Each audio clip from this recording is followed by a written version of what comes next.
Jake Morrison walked through the busy trading station near Kavros Prime. The place was full of different aliens from all over the galaxy. Some were tall, some were short, and all of them looked strange to human eyes. Jake had been a soldier for 3 years now, but he still felt amazed when he saw so many different species in one place. The marketplace smelled like a mix of different foods and chemicals. Vendors were selling everything from weapons to jewelry to strange plants that glowed in the dark. Jake stopped at a stall that sold maps of nearby star systems. He wanted to see what else was out there beyond the colonies he had visited. The Vakrians were easy to spot in the crowd. They were huge aliens, almost 8 feet tall, with thick muscles and dark skin that looked like it had scales. They wore armor that was both beautiful and scary at the same time. Everyone knew the Vakrians were warriors. They had a reputation across the galaxy for being fierce in battle and very serious about honor. Jake was looking at a map when he heard a loud alarm. The sound was sharp and hurt his ears. People started running in all directions. He looked up and saw smoke coming from the far side of the marketplace. Something was wrong with the station's cooling system. Then he saw the child. A small Vakrian boy, maybe 5 or 6 years old, stood frozen near the broken cooling vent. The kid had big golden eyes that were wide with fear. Hot steam was shooting out of the pipes above him. In a few seconds, the whole system would explode and kill anyone nearby. Jake did not think. He just ran. His legs moved fast, and he pushed past people who were trying to get away. Some aliens shouted at him, probably telling him he was going the wrong way.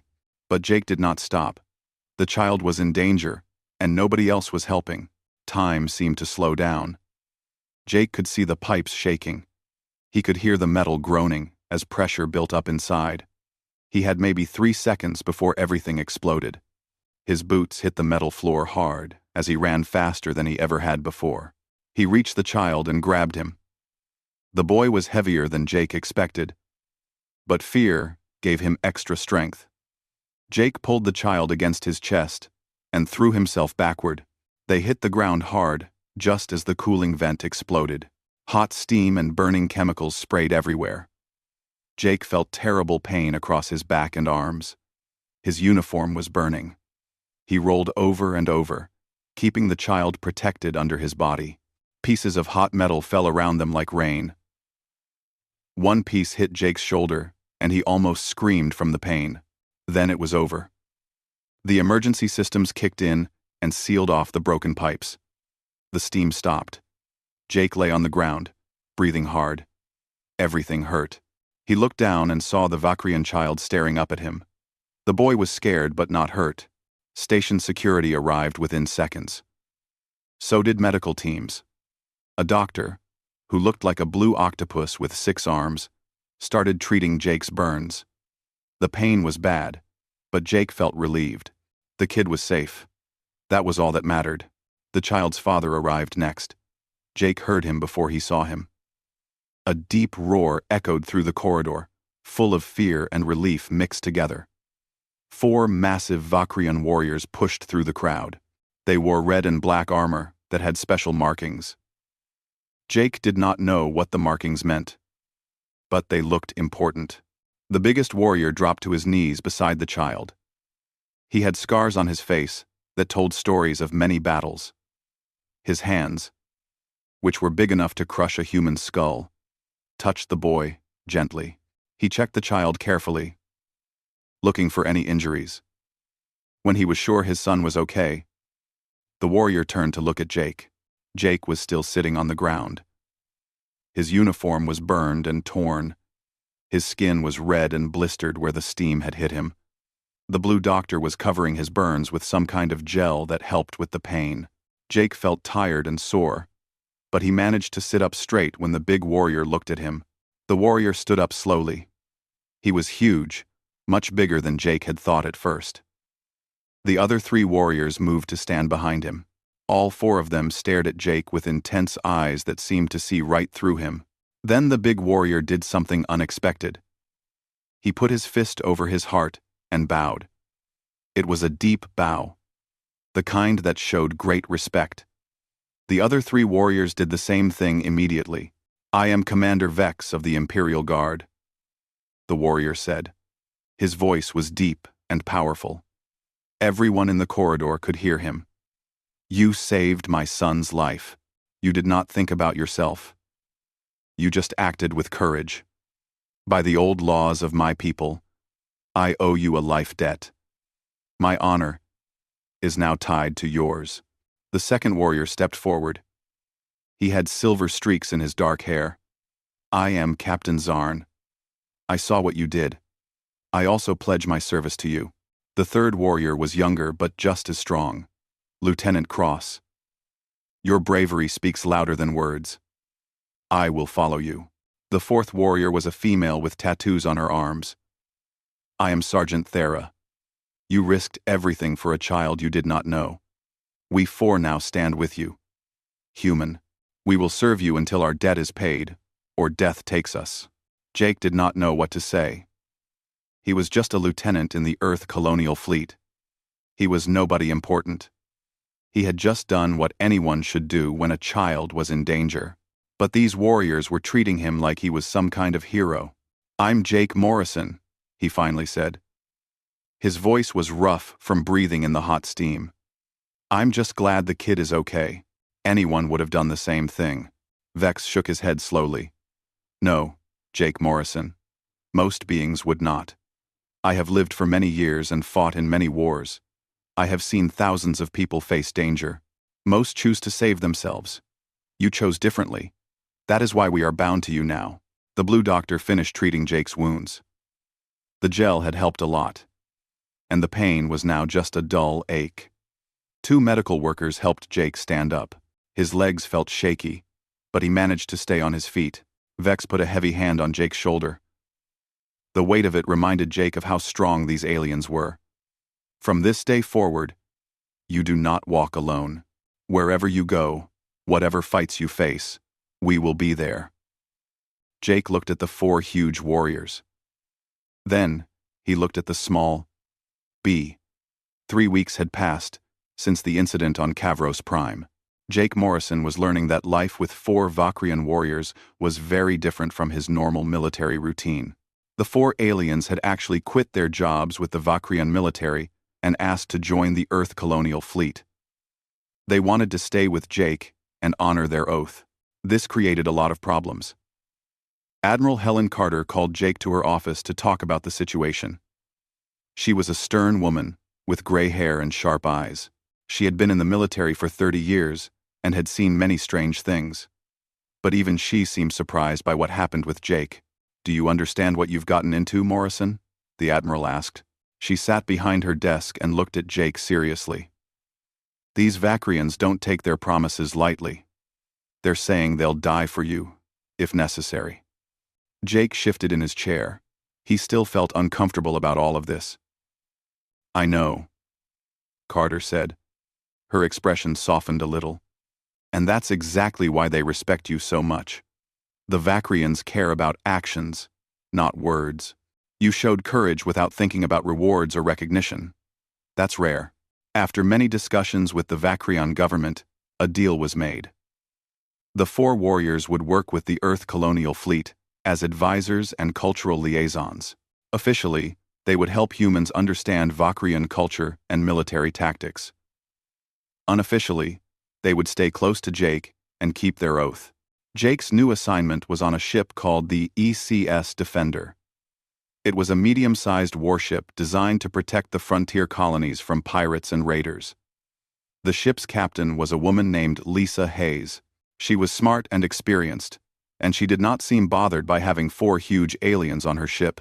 The Vakrians got special quarters that were modified to fit their size. Regular human bunks would have been too small for them.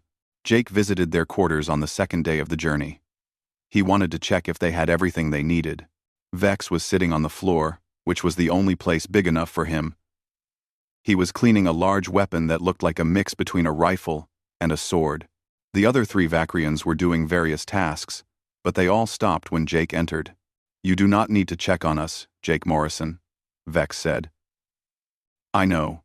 Jake said. "But you gave up your old lives to follow me." Thera, the female warrior, made a sound that might have been a laugh. Jake smiled. He was starting to understand their way of thinking. Then, "I want to make sure you have what you need to fulfill your duty effectively." That seemed to please them. Vex nodded and gestured for Jake to sit. "We have what we need. But there is something we must discuss. If we are to protect you properly, you must learn to fight like a Vakrian. Your human combat training is good, but not sufficient." Jake had not expected this. "You want to train me? We must train you," Zarn said. The older warrior with silver in his hair had a serious expression. "If you are to lead, and we are to follow, you need to understand our ways. You need to know how we fight, so we can work together." For the next 2 weeks, Jake's life became very hard. Every day, after his regular duties, he went to the ship's gym where the 4 Vakrians trained him. They taught him how to fight against bigger, stronger opponents. They showed him Vakrian combat techniques that were thousands of years old. The training was brutal. Jake went to bed every night covered in bruises. He got cut, knocked down, and thrown across the room more times than he could count. But he never quit. The Vakrians respected that. Each time he got up after being knocked down, he saw approval in their eyes.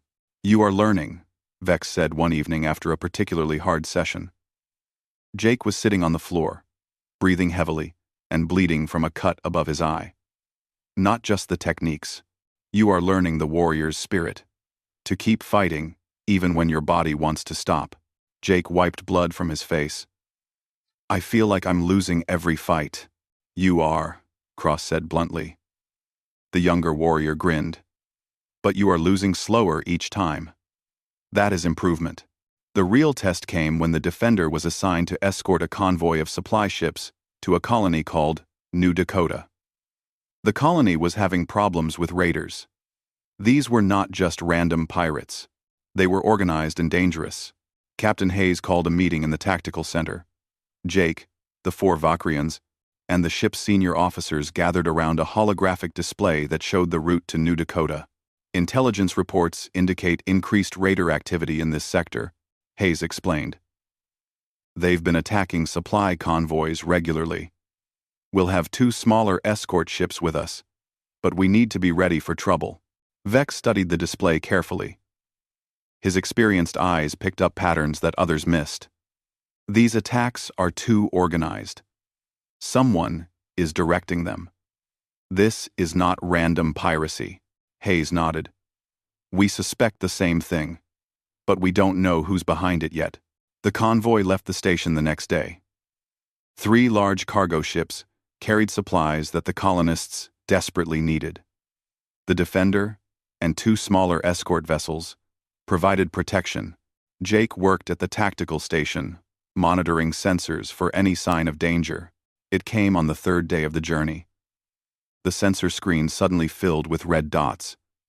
Ships were coming out of hyperspace all around them. Jake counted quickly and felt his stomach drop. 12 raider ships. That was more than had ever attacked it once before. "Battle stations," Captain Hayes ordered. Her voice was calm but urgent. "Morrison, coordinate with the escorts. Keep those cargo ships safe." The next few minutes were chaos. Jake had trained for situations like this, but training and reality were very different. The raider ships attacked from multiple directions, trying to split up the defenders. Their weapons hammered against the defenders' shields, making the whole ship shake. Vex appeared at Jake's side. The big warrior moved smoothly, despite the ship shaking from weapons fire. "They are using Kresh clan tactics. I have fought them before. They will pretend to attack the escorts, but their real target is the slowest cargo ship." Jake made a decision. "Captain, recommend we keep tight formation. Make them come to us, instead of chasing them." Hayes trusted his judgment. "Do it." The battle was intense.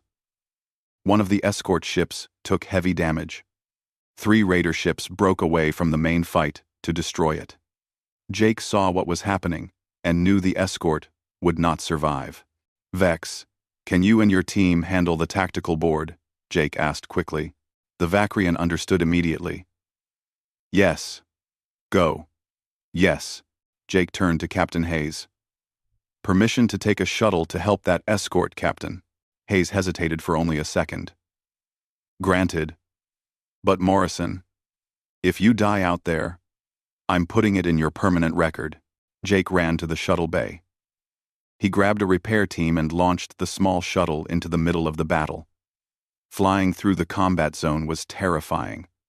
Weapons fire lit up space in every direction. Jake had to dodge and weave to avoid getting hit. He brought the shuttle alongside the damaged escort ship. The repair team worked fast, patching holes and restoring power. Meanwhile, Jake kept the shuttle moving to avoid enemy fire. 3 Raider fighters saw them and attacked. The shuttle only had small defensive weapons. But Jake remembered his training with the Vakrians.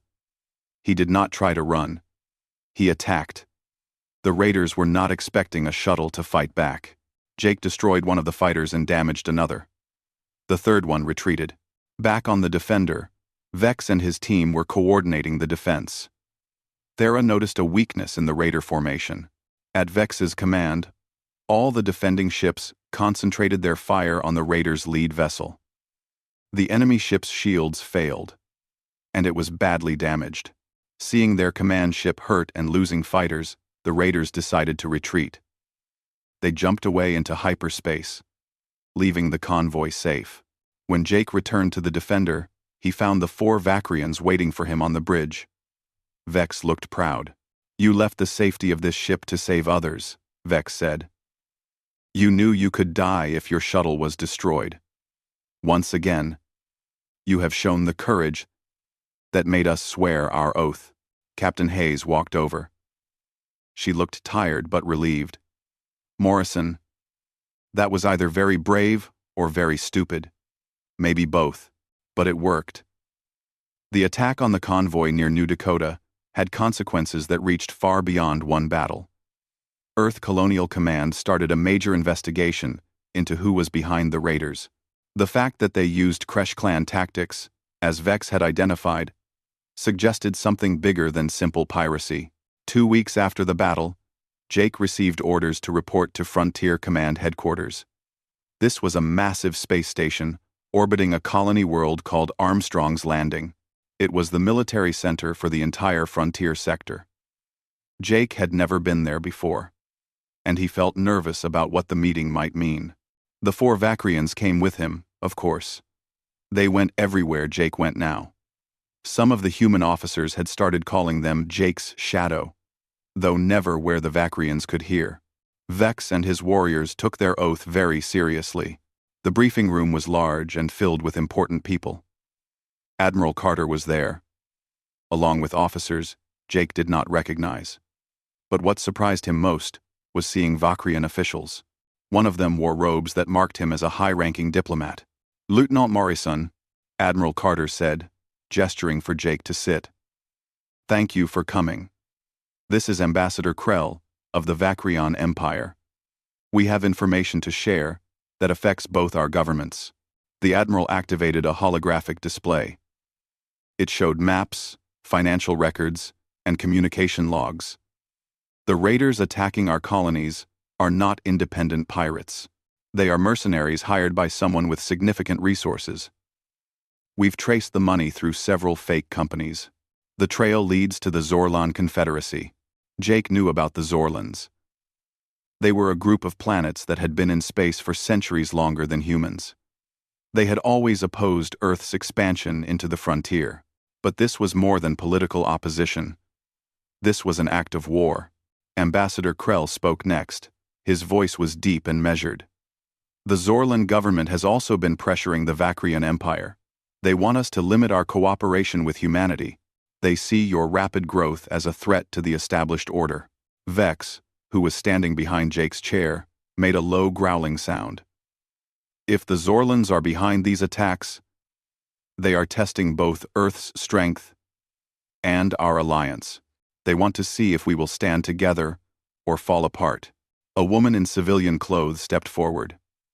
She was Commander Sarah Blake from Colonial Intelligence. It gets worse. We have evidence that the Kresh clans are planning a major attack. Multiple colony worlds will be hit at the same time. If they succeed, the Galactic Council might vote to restrict Earth's right to settle new worlds. Captain Hayes, who had also been called to the meeting, leaned forward. What's our plan? We don't have enough ships to defend every colony at once. Vex and Ambassador Krell exchanged looks. The ambassador spoke carefully. The Vakrian Empire is prepared to send military help, but our internal politics are complicated. Some of our leaders oppose getting closer to humanity. They think your species is too aggressive and takes too many risks. Jake found that ironic. The very traits that made the Vakrians respect him as an individual, courage and quick action, were the same things that made other species nervous about humans in general. How much time do we have? Jake asked. Commander Blake brought up a timeline. 3 weeks at most.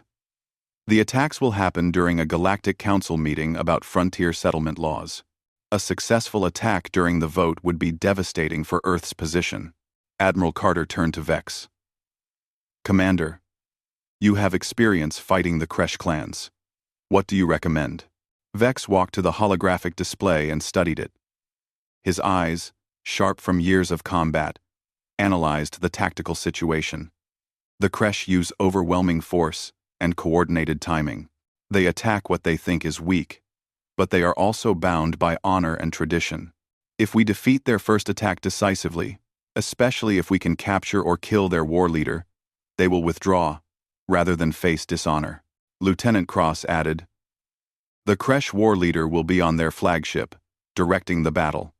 Find the flagship, and you find your target. Jake had an idea.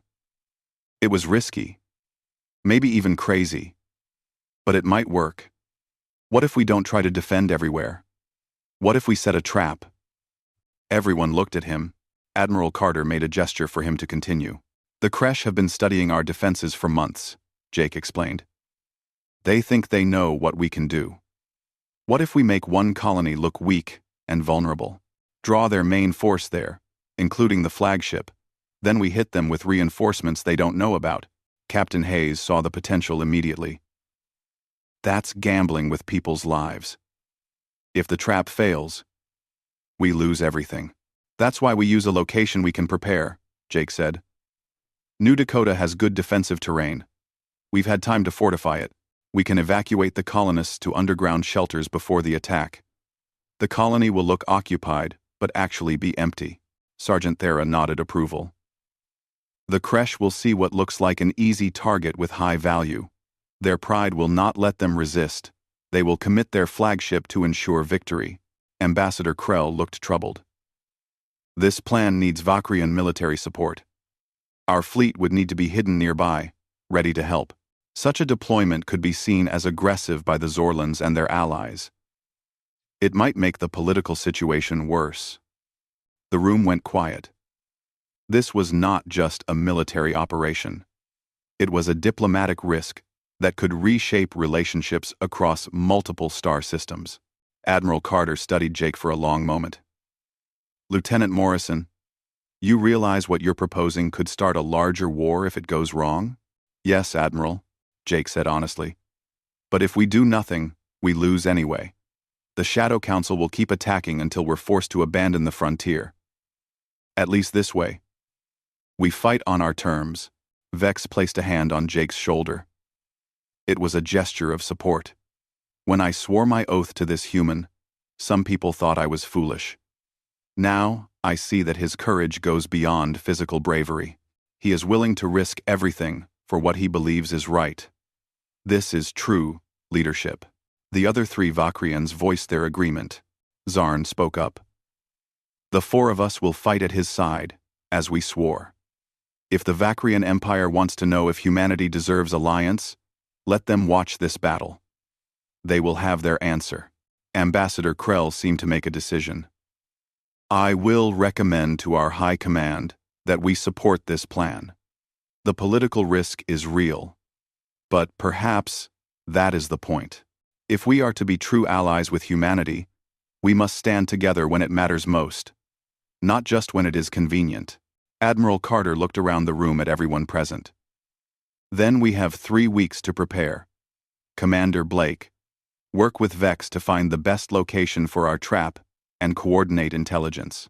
Captain Hayes, the Defender will coordinate surface defenses. Morrison, you and your team will be responsible for finding and targeting the enemy flagship. As people began leaving to start their assignments, Vex pulled Jake aside. You understand that in this battle, you will likely face direct combat. The Kresh will not surrender easily. If we need to capture their flagship, we may have to board it. Jake met Vex's eyes. I know. And I know I'm not as experienced as you and your warriors. But this is my plan. I won't ask others to take risks. I'm not willing to face myself. A fierce grin spread across Vex's face. Then we have much work to do. If you are to fight alongside Vakrian warriors, you must be trained properly. Your education continues. Jake Morrison. Come. As they walked toward the station's training facilities, followed by Zarn, Cross, and Thera, Jake felt both nervous and determined. The next 3 weeks would test him in ways he had never experienced. But he also knew he was not facing it alone. The conspiracy to destroy human colonies went deeper than anyone had realized. The Shadow Council, as they were calling themselves, had been working for years to maintain their power by preventing newer species from rising. They had manipulated governments, funded wars, and destroyed lives to preserve the status quo. But they had made one mistake. They had underestimated what could happen when different species worked together honestly. They had not counted on a human saving a Vakrian child, or on that simple act creating a bond strong enough to challenge their plans. Jake trained harder than ever before. The Vakrians pushed him to his limits, and then beyond. They taught him not just how to fight, but how to think like a warrior, how to make decisions under pressure, how to lead others into danger, and bring them back alive. The twin suns of New Dakota hung low in the sky, painting the horizon orange and red. The colony looked normal from space, but Jake knew it was empty. All the colonists were safe in underground shelters that could survive almost anything. The buildings, the vehicles, the lights, all of it was being controlled by computers to make the colony look occupied. Jake stood in the Defender's tactical center, watching sensor displays that showed every detail of the star system. The ship was maintaining a regular patrol pattern, looking like a normal defense force that had no idea what was coming. 3 other Earth ships were with them, all trying to appear weak and unprepared. The 4 Vakrians had been integrated into the ship's operations. Vex was at the second tactical station. Zarn controlled shield systems. Cross handled weapons targeting. Thera coordinated damage control teams. They had practiced together for 3 weeks, and now they worked like a single unit. Hidden beyond the asteroid belt at the edge of the system, 6 Vakrian warships waited in complete silence. Their engines were cold, and their systems were running on minimal power. The enemy sensors would not detect them unless they looked very carefully. Ambassador Krell had convinced the Vakrian High Command to commit these ships. It was a big risk for them politically, but they had decided that honor meant standing with allies when it mattered. Contact, Lieutenant Amy Rogers said from the sensor station. Her voice was calm, but Jake could hear the tension underneath. Multiple ships coming out of hyperspace. Distance is 3 light minutes. They're coming this way. Captain Hayes took a deep breath. Here we go. All ships, maintain patrol patterns. Look like we're surprised but not panicking. The raider force appeared on the tactical display. Jake counted the ships and felt his stomach tighten. 47 vessels, ranging from small fighters to heavy cruisers, and in the center of the formation was a ship bigger than anything Jake had seen before. It was almost as large as the space station where they had held the briefing. That's the Blood Reaver, Vex said, his voice carrying a note of satisfaction. War Leader Krask's personal ship. He is leading this attack himself. Arrogant, but it serves our purpose. The raiders moved forward in a tight formation that showed military training and discipline. They were not acting like random pirates. They moved like an invasion force. Jake intercepted their communications and listened to the translations. They were confident and expecting an easy victory. "They're taking the bait," Commander Blake reported from the command post on New Dakota's moon. "All Raider forces are committing to the attack. No reserves are hanging back." Commander, Captain Hayes waited. The tension in the tactical center was thick enough to cut. The Earth ships were starting to take damage now. Their shields were holding but showing strain. To the Raiders, it looked like the defenders were struggling and would soon break. "The flagship is moving forward," Jake reported, tracking the Blood Reaver's position on his display. "Krask wants to be part of the kill. He's bringing his ship into optimal firing range." "Good," Vex said quietly. "Let him come closer.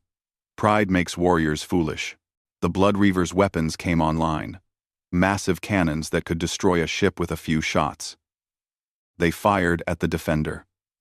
The ship shook violently as the shields absorbed the impact. Sparks flew from several consoles. The lights flickered.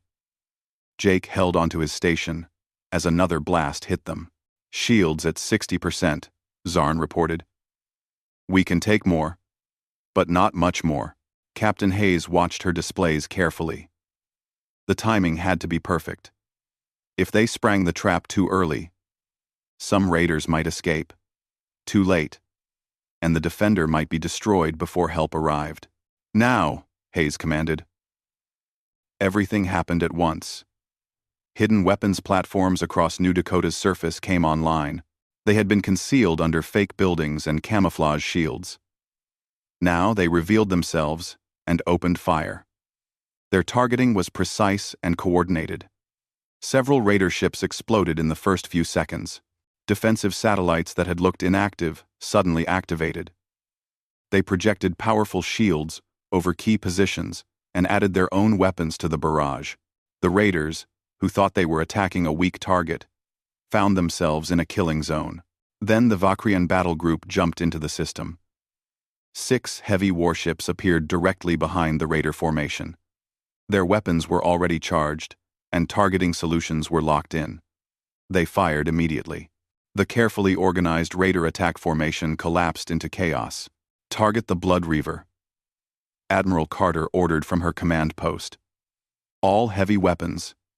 Concentrate fire. We need to disable that ship, not destroy it." Jake coordinated the targeting across multiple weapons platforms. It was like conducting an orchestra, bringing together firepower from dozens of different sources. The Blood Reaver's shields, as powerful as they were, began to fail under the focused assault. But Krask was not foolish. He realized immediately that this was a trap. He ordered his flagship to retreat toward the hyperspace jump point. If he escaped, the whole plan would fail. "They're running," Rogers reported.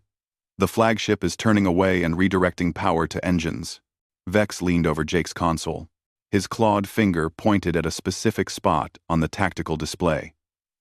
"There. The engines will be vulnerable for exactly 4 seconds as they redirect power to the hyperspace drives. That is your only chance."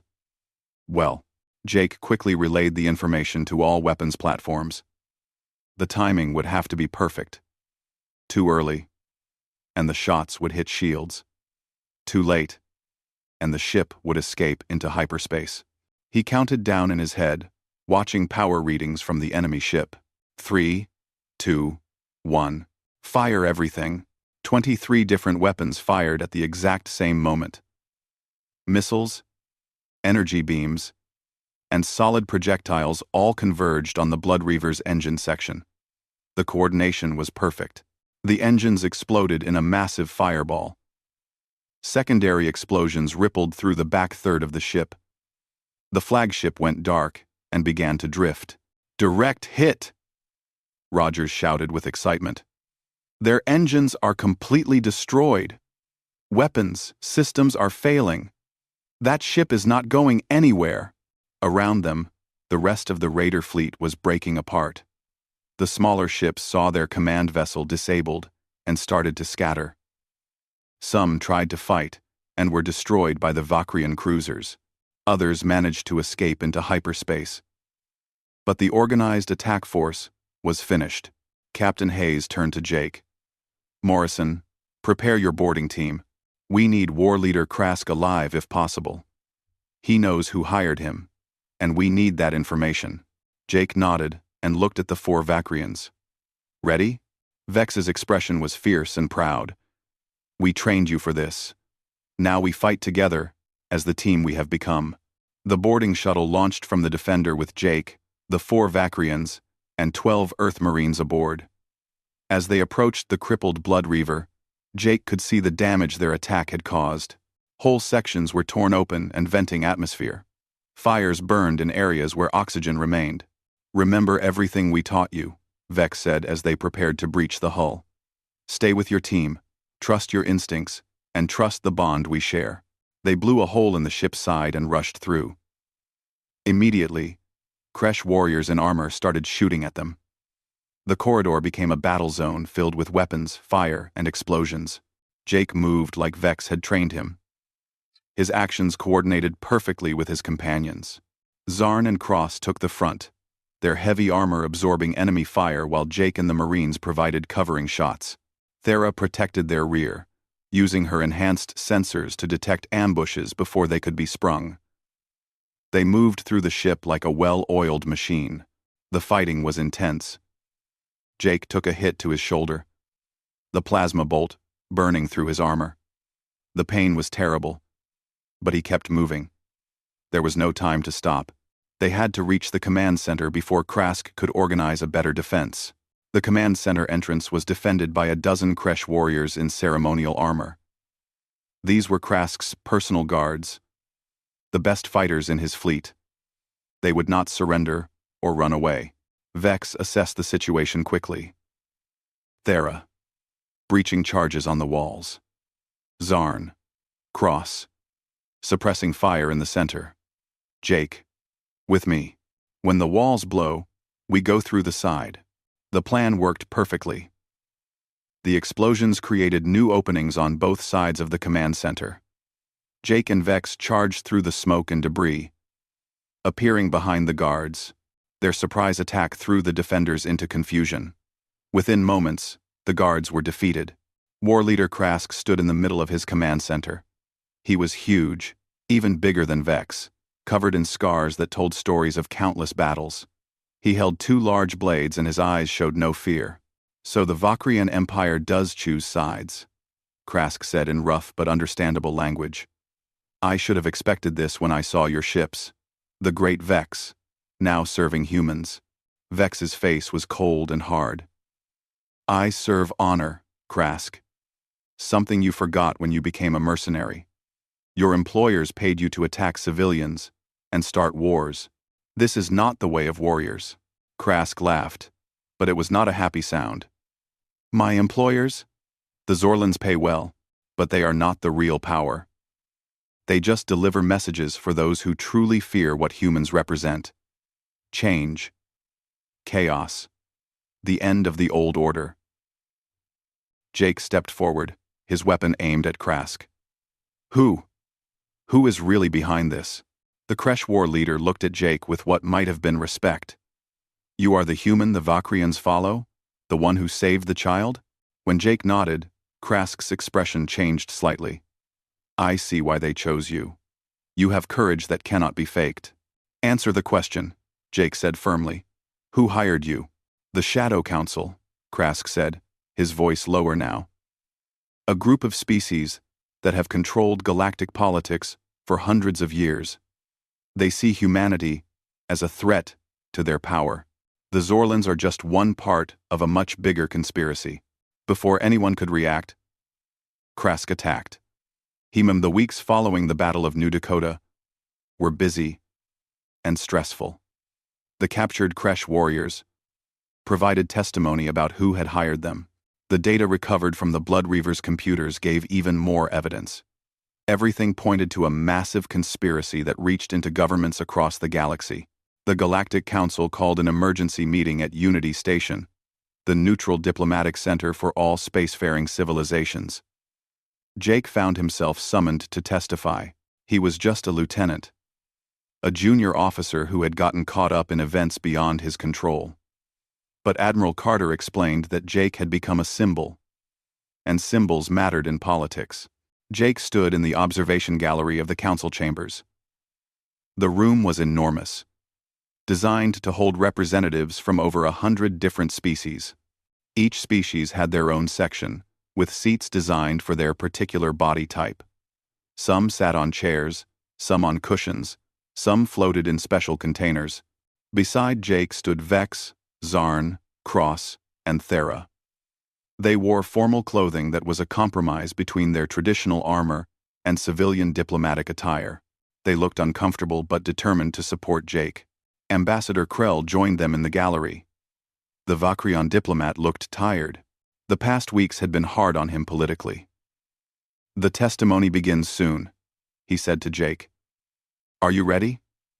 "Many representatives will ask you difficult questions." Jake nodded, though he felt far from ready. "I'll just tell the truth. That's all I can do." The council speaker called the session to order. The speaker was a member of a species called the Pelorans. Known for their fairness and diplomatic skill, we gather to address serious accusations of conspiracy and unauthorized warfare. The council recognizes Admiral Helen Carter of the Earth Colonial Government. Admiral Carter stepped onto the central speaking platform. Her voice carried clearly through the chamber's sound system. "Honored representatives, we present evidence of a systematic conspiracy to destabilize frontier sectors and manipulate council policy. An organization calling itself the Shadow Council has infiltrated multiple governments. Their goal is to prevent newer civilizations from rising to challenge their power." A Zorlan representative stood up quickly. He was tall and thin with blue skin and multiple eyes. "These are extreme allegations. Do you have proof beyond the testimony of criminals?" Commander Blake appeared on the platform via hologram. Behind her, screens displayed financial records, communications, and other data. "We have 7 years' worth of evidence. Financial transactions show money flowing from respected officials to mercenary groups. Communications prove coordination between conspirators in different governments. This is not speculation. This is fact." The evidence was overwhelming. The Shadow Council had manipulated trade deals, destroyed diplomatic efforts, and funded conflicts in dozens of places. The conspiracy included members from many different species, even some from Earth's government and the Vakrian Empire. "This is not about one species against another," Admiral Carter emphasized. "This is about those who want the galaxy to be an exclusive club for old powers versus those who believe in real cooperation and opportunity for all." The Vakrian representative, an elder named Tharn, stood to speak. He was very old and highly respected. "The Vakrian Empire admits that some of our officials were part of this conspiracy. They have been removed and will face justice. But this crisis has shown us something important. It has shown us the possibility of genuine partnership between species who share values like courage, honor, and mutual sacrifice." Elder Tharn gestured toward the observation gallery, where Jake stood with the 4 warriors. A young human officer saved a Vakrian child without thinking about himself. 4 of our best warriors recognized qualities we deeply value. Together, they proved that true alliance comes from personal bonds between individuals, not just treaties between governments. The council speaker called Jake to testify. As he walked down to the central platform, Jake felt hundreds of eyes watching him. Many of these beings had been in space for thousands of years. Their civilizations were ancient when humans were still learning to make fire. "Lieutenant Morrison," the speaker said kindly, "please tell us what happened on Kavros Prime." Jake spoke clearly and honestly. He described seeing the child in danger and reacting without thinking about consequences. He explained how surprised he was when the Vakrians swore their oath. He talked about learning to work with beings very different from himself. "What the Shadow Council fears," Jake concluded, "is exactly what we proved is possible. They fear that when different species work together honestly, when we judge each other by actions instead of origins, their power structures become meaningless. They don't want to compete fairly because they might lose. A representative from an old civilization called the Keltan Federation stood to question Jake. The Keltan looked like a large insect with multiple limbs. You speak of merit and respect, Lieutenant, but humans are young and impulsive. Your species has only been in space for 1 century. How can you claim to understand the complexities of galactic civilization? Before Jake could answer, Vex's voice rang out from the gallery. The Vacrian commander had risen to his feet. Even though he was not authorized to speak, his presence commanded attention.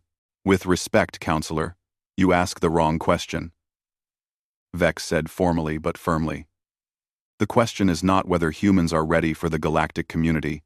The question is whether the galactic community is ready for humans. I have fought beside this officer. I have watched him risk everything to save lives and make difficult decisions under pressure. These qualities do not require centuries to develop. They either exist, or they do not. Elder Tharn added his voice.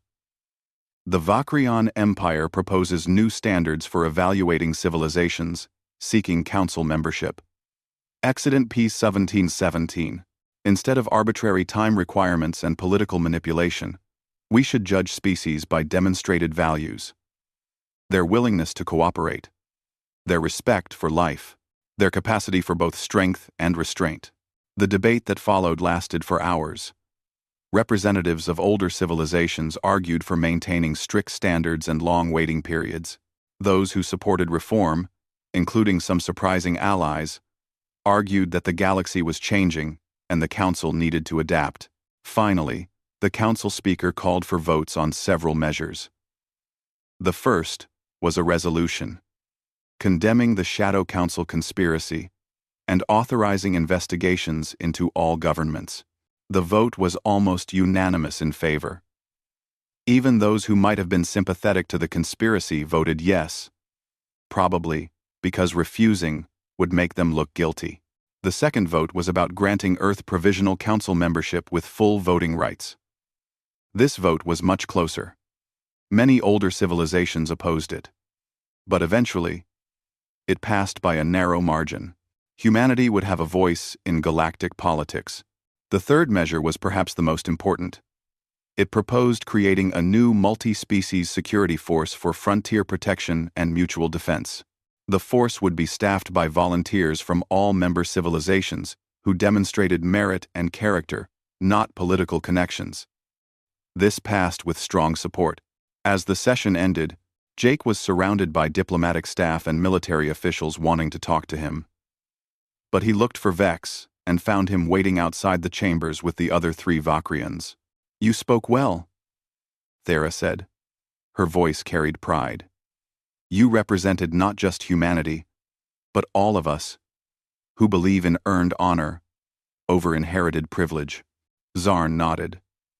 The new security force will need leaders who understand cooperation between species. They will look to successful examples. Cross grinned slightly. They will look to us. Vex placed his hand on Jake's shoulder in the gesture that had become familiar and comfortable. When I swore my oath on Kavros Prime, I could not imagine where it would lead. I only knew you had proven yourself worthy of loyalty. Now, that simple act of courage has helped change galactic politics. Jake looked at his 4 companions, these warriors who had become his closest friends. I never wanted to be a symbol or make political statements. I just wanted to do what was right. That, Vex replied with his fierce smile, is exactly why you are worthy of being both.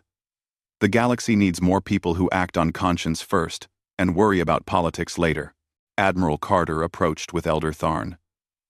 Lieutenant Morrison, your career is about to change again. The Council has requested that you and your team serve as founding members of the new security force. You'll be promoted to commander and given authority to recruit and train personnel from any member species. Jake felt overwhelmed by the responsibility. But he took a deep breath and thought about what he had learned. I accept, but only on one condition. Which is? Carter asked. We recruit based solely on merit and character, no quotas or political appointments. If this force is going to work, it has to be built on the same principles that brought us together. Respect earned through actions, not given because of politics. Elder Tharn's eyes showed approval. Agreed. The Vakrian Empire will support this principle absolutely. As they left the council chambers, Jake thought about everything that had happened since that day on Kavros Prime. A simple act of saving a child had created bonds that transcended species, politics, and power. Those bonds had been tested in battle and proven in fire. Now they would be the foundation for something larger.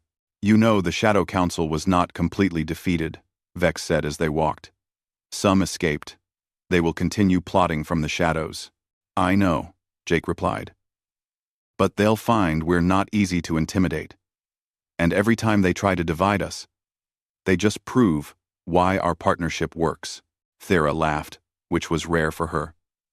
The human has learned to T. 6 months had passed since the Galactic Council meeting. Commander Jake Morrison, still getting used to his new rank, stood in the training facility of Unity Station. The large room was filled with recruits from a dozen different species, all volunteers who wanted to join the new Frontier Security Force. The recruits were an interesting mix. Some were experienced soldiers from their home militaries. Others were young beings who had never fought before but wanted to be part of something new. They came from old civilizations and young ones, from peaceful species and warrior cultures. What united them was their belief in the Force's mission. Vex stood beside Jake, observing the recruits as they practiced combat drills. The big Vakrian had officially become Jake's second-in-command. Zarn handled training coordination. Cross managed weapons and tactics. Thera oversaw intelligence and security. Together, the 5 of them were building something unprecedented in galactic history. That one shows promise, Vex said, pointing to a recruit who moved with unusual grace. She was from a species Jake had never encountered before, with 4 arms and blue-green skin. She learns quickly and adapts her techniques to work with others. Jake nodded. Add her to the advanced training group. We need people who can think creatively. The Frontier Security Force was not just another military organization. It was designed to be different from traditional armed forces. The emphasis was on cooperation, problem-solving, and protection rather than conquest.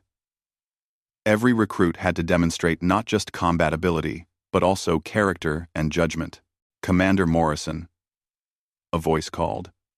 Jake turned to see Lieutenant Rogers, who had transferred from the Defender to join the force. We have a situation developing in the Outer Rim. Pirates are attacking mining operations near the Helios system. Local authorities are requesting assistance. This was exactly the kind of mission the force was created for. Jake gathered his senior staff in the briefing room. Along with the 4 Vakrians and Rogers, the group now included Captain Chen from Earth, a tactical specialist named Grath from the Keltan Federation, and Commander Sela from a peaceful species called the Minari. What do we know? Jake asked, as they reviewed the situation on holographic displays. 3 mining stations have been hit in the past week, Rogers explained. The attacks are coordinated and precise. The pirates know exactly when to strike and where defenses are weakest. Grath, the Keltan officer, studied the data with his multiple eyes. This suggests inside information. Someone at the mining company or local government is feeding intelligence to the pirates. Commander Sela, whose species valued diplomacy over force, added her perspective. The miners are frightened. Some are talking about abandoning their claims. If that happens, it could destabilize the entire sector's economy. Jake thought about the situation. This was more complex than just a military problem. It required careful handling to avoid making things worse. Vex, what do you think? The Vakrian commander was quiet for a moment, analyzing the tactical situation. A direct assault on the pirates would be easy, but might not solve the real problem. If there is a traitor providing information, the attacks will just resume after we leave. We need to identify the source and remove it. Agreed, Jake said. But we also need to protect the miners immediately. I propose we split our response. Thera, take an intelligence team and investigate who might be leaking information. Zarn. Work with local security to improve their defenses. Cross. Prepare a rapid response team in case the pirates attack while we're there. I'll go with Vex to meet with the mining company leadership and local government. Captain Chen spoke up. Commander, shouldn't you stay here and coordinate? You're the senior officer now. You don't need to be in the field for every mission. Jake smiled slightly. That's exactly why I need to go. If I'm going to ask people to take risks, I need to show I'm willing to take them too. That's what this force is built on. I'm... Vex nodded approval. The warrior who leads from the front earns loyalty that cannot be bought or commanded. Your people will follow you anywhere, Jake Morrison, because they know you will be beside them. The Frontier Security Force arrived at the Helios system 3 days later. Their ship, the FSF Unity, was a new design built specifically for their mission. It was fast, well-armed, but also equipped for humanitarian assistance and diplomatic functions. Jake and Vex met with the mining company's director, a nervous human named Peter Collins. They gathered in the director's office on the main mining station. Through the windows, they could see asteroid mining operations in progress. "Thank you for coming," Collins said. He looked tired and stressed. "We've lost 3 stations already. If the attacks continue, I'll have to evacuate everyone. That means thousands of jobs lost and millions in lost production. We're here to help," Jake assured him. "But we need your complete cooperation. Someone is giving the pirates information about your operations. We need access to all your records and personnel files." Collins hesitated. "Some of that information is confidential. Corporate secrets. If our competitors get access to it, we could lose our market advantage." Vex leaned forward, his size making the human furniture look tiny. "Would you rather protect secrets or protect lives? Because you cannot do both." The director swallowed nervously and agreed to provide the information. Meanwhile, Thera was conducting her investigation. She had brought 2 specialists with her, including a young recruit from Earth named Danny Cruz, who had a talent for computer systems. They set up in a secure room and began analyzing data. "The pattern is clear once you know what to look for," Danny explained, pointing to anomalies in the communication logs. "Someone has been accessing the mining schedule database regularly, right before each attack. They're careful, but not careful enough." Thera's enhanced Vakrian senses detected something else. The access codes used belonged to someone with high clearance. Not a low-level employee. Someone important. They traced the access codes to the station's security chief, a man named Frank Porter. He had worked for the mining company for 5 years and was trusted by everyone. But the evidence was clear. He was the traitor. "We need to be careful," Thera said. "If he realizes we know, he might warn the pirates or destroy evidence. We will wait and watch. Let him believe he is safe." The trap was set 3 days later. Thera leaked false information through channels she knew Porter was monitoring. The fake data suggested a large shipment of valuable minerals would be moved from a small outpost with minimal security. Jake and Vex positioned the rapid response team nearby but out of sensor range. If the pirates took the bait, they would find the Frontier Security Force waiting instead of easy prey. The pirates arrived right on schedule, confirming they had inside help. 5 ships approached the mining outpost, weapons ready, but before they could attack, the FSF Unity and 2 support vessels appeared from behind the nearby asteroids. "Attention pirate vessels," Jake broadcast on all channels. "You are surrounded. Power down your weapons and prepare to be boarded. Resistance will be met with appropriate force." The pirates, realizing they had been trapped, tried to scatter. But Cross had positioned his ships perfectly. The pirates' escape routes were blocked. After a brief exchange of weapons fire that damaged 2 pirate ships but caused no casualties, the raiders surrendered. Simultaneously, Thera and her team arrested Porter at his office. They found evidence of payments from a criminal organization that controlled the pirate fleets. Porter had been selling information for years, enabling dozens of attacks. The mission was a complete success. The pirates were captured and turned over to local authorities. Porter was arrested and charged with multiple crimes. The mining operations could resume safely. But what impressed Jake most was how well the team had worked together. Humans, Vakrians, Keltons, and Minari had cooperated perfectly. Each brought their own strengths to solve different parts of the problem. Back on Unity Station, Jake called a meeting of all Force personnel. Over 200 beings from 30 different species gathered in the assembly hall. Jake stood before them, with Vex and the other senior officers beside him. What we accomplished at Helios was not just about stopping pirates, Jake said. It was about proving that our approach works. We used intelligence instead of just force. We protected innocent lives while bringing criminals to justice. We worked as a team, despite our differences. This is what the Frontier Security Force was created to do. The recruits and officers listened intently. Jake could see belief and pride in their faces. Whether those faces had 2 eyes or 6, skin or scales, mouths or beaks. Some people said this force would fail, Jake continued. They said beings from different species could never truly work as one unit. They said cultural differences and old prejudices would tear us apart. But they were wrong. We have proven them wrong. Vex stepped forward. When I first met Jake Morrison, he was a young lieutenant who saved a child without thinking about himself. I swore an oath to him that day because I recognized true courage. Today, I see that same courage reflected in all of you. You chose to be here because you believe in something bigger than yourselves. That belief is what makes us strong. Over the following months, the Frontier Security Force proved itself again and again. They stopped smuggling operations. They rescued colonists from natural disasters. They mediated disputes between species that had been enemies for generations. They protected trade routes and helped establish new settlements. But they also faced setbacks. Some missions went wrong. People died. Jake attended too many memorial services for fallen Force members.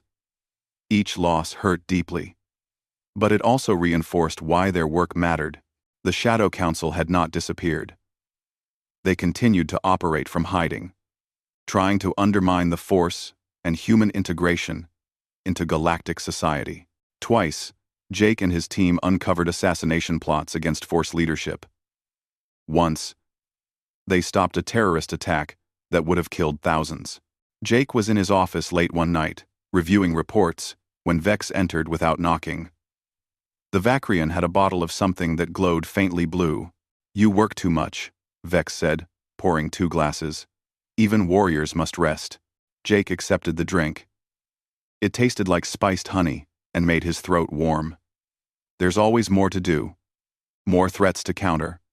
More people, depending on us. Yes, Vex agreed. There will always be more. That is why you must pace yourself. This is not a sprint, Jake Morrison. This is a marathon that will last your entire life. They sat in comfortable silence for a moment. Through the office window, they could see Unity Station stretching in all directions. A city in space where hundreds of species lived and worked together. "Do you ever regret it?" Jake asked suddenly. "Swearing that oath? Your life would have been simpler if you had just walked away that day on Kavros Prime." Vex looked at him with surprise. "Regret? Never. That oath was the best decision I ever made. It led me to purpose beyond anything I had known. It gave me a brother I would die for." He paused. "Do you regret saving my son?" "Of course not. Then why would I regret the consequence of your action?" Vex smiled. "We are where we are meant to be. You and I. Building something that will outlast us both." A message alert interrupted them. It was from Admiral Carter. She wanted to see Jake immediately. He and Vex made their way to her office, wondering what was urgent enough to summon them so late. Carter looked pleased when they arrived. "Good news for once. The Galactic Council has voted to make the Frontier Security Force permanent and expand its mandate. They're also granting Earth full membership in the Council, not just provisional status. Jake felt relief and pride. That's excellent news, Admiral. There's more, Carter continued. The Council wants to establish a Frontier Security Academy, a permanent training facility where recruits from all species can learn to work together. They want you to oversee it, Jake. You'll still command the Force, but you'll also be responsible for training the next generation. It was a huge responsibility. But Jake realized it was also an opportunity to ensure that the values they had fought for would continue. I accept, on the condition that Vex and his team are involved in designing the curriculum. The Academy needs to teach more than just tactics. It needs to teach the philosophy of genuine cooperation. Agreed, Carter said. Start planning. The Council wants the Academy operational within a year. As Jake and Vex left the Admiral's office, they talked about the possibilities. An entire academy dedicated to breaking down barriers between species, a place where young beings could learn that differences were strengths, not weaknesses. My son will be old enough to attend in a few years, Vex said thoughtfully. Perhaps I will send him there. Let him learn from humans and others as I have learned. Jake smiled at the thought. The child he had saved would grow up in a galaxy very different from the one Vex had known. A galaxy where cooperation was valued over domination, where courage meant standing together rather than standing alone. The story that began with one human saving one alien child had grown beyond anything Jake could have imagined. It had sparked friendships, changed politics, and built institutions that would shape the galaxy for generations. But Jake knew the real story was not about grand achievements or political victories. It was about the bonds formed between individuals who chose to trust each other. About warriors from different worlds who became brothers. About the simple truth that courage, honor, and compassion were universal values that transcended any difference. As they walked through Unity Station toward their quarters, Jake felt grateful. Not for his rank or achievements, but for the journey that had brought him here. For the 4 Vakrian warriors who had become his closest family. For every challenge they had faced together, and every challenge yet to come. The galaxy still had its problems. The Shadow Council still plotted in darkness. New threats would emerge, but they would face everything together, as they always had. And that, Jake knew, was what truly mattered. Hink like a Vakrian. This is good. Our oath brought us together. But friendship and shared purpose will keep us together. They made their way toward the station's military section to begin planning the new security force. Jake knew he was exactly where he belonged, not because of fate or destiny, but because he had followed his conscience when it mattered. The galaxy was vast and full of challenges. Powers like the Shadow Council would continue trying to maintain control. But Jake would face those challenges alongside warriors who had become family. Together, they would prove that the future belonged not to those who clung to old power, but to those brave enough to build something better. The story that began with saving one child had grown into something that could change the galaxy. And Jake knew this was just the beginning, oved with incredible speed for someone so large. His blades were aimed at Jake, but Vex was faster. The Vakrian commander intercepted Krask, blocking the attack with his own weapon. The 2 warriors fought with skill and ferocity.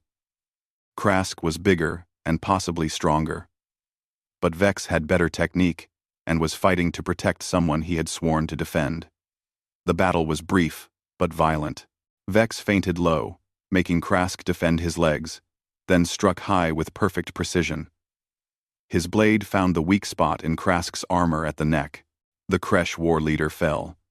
As his life faded, he looked at Vex and Jake with an expression that might have been approval. You will need that courage and loyalty for what comes next. The Shadow Council will not stop. They will send more than mercenaries. They will come themselves. Krask died with those words. Jake helped Vex stand. The Vakrian had taken several wounds during the fight, but none were life-threatening. Around them, Marines were securing the command center and taking surviving crew members into custody. We have bigger problems than we thought, Jake said quietly. On the last day before they shipped out to New Dakota, Vex called Jake to the training room. The big Vakrian looked serious. Tomorrow the trap will be set, Vex said. The battle will come soon after. I want you to know something, Jake Morrison. When I first swore my oath, it was because of honor and duty. Those things are important to my people. But now, after these weeks together, it is more than that. You have become more than someone I serve. You have become someone I respect as an equal, a friend and a brother in arms. The other 3 Vakrians had entered the room silently. They all nodded agreement with Vex's words. Jake felt emotion rise in his throat. I feel the same way. All of you. When this started, I didn't understand what your oath meant. Now, I do.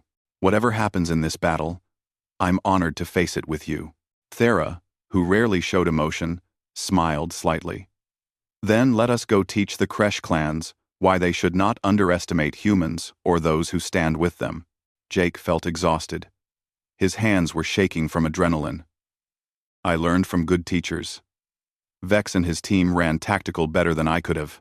Thera spoke up, her voice carrying across the bridge. The human shows humility even after victory. Among my people, this is the sign of a true leader. We chose well. As the crew worked to repair damage, and the convoy continued toward New Dakota, Jake realized something important. He and the Vakrians were becoming a real team. They trusted each other. They could work together in battle. The oath sworn on Kavros Prime was becoming something deeper than words. It was becoming genuine friendship, and respect earned through shared danger. Oi. Who was now smiling at him. Jake realized that his life had just changed in a big way. He did not know what having 4 Vakrian warriors pledged to him meant, but he could see in their eyes that they were serious. The crowd around them had grown quiet. Everyone was watching this moment. Some were taking pictures or recording videos. Jake felt embarrassed and proud at the same time. He had just wanted to help a child. He never expected this. Thank you, Jake said to the 4 warriors. He did not know what else to say. I hope I can be worthy of your loyalty. Vex's face changed into something that might have been a smile. On a Vakrian, it looked fierce and a little scary. You already have been, Jake Morrison. That is why we chose you.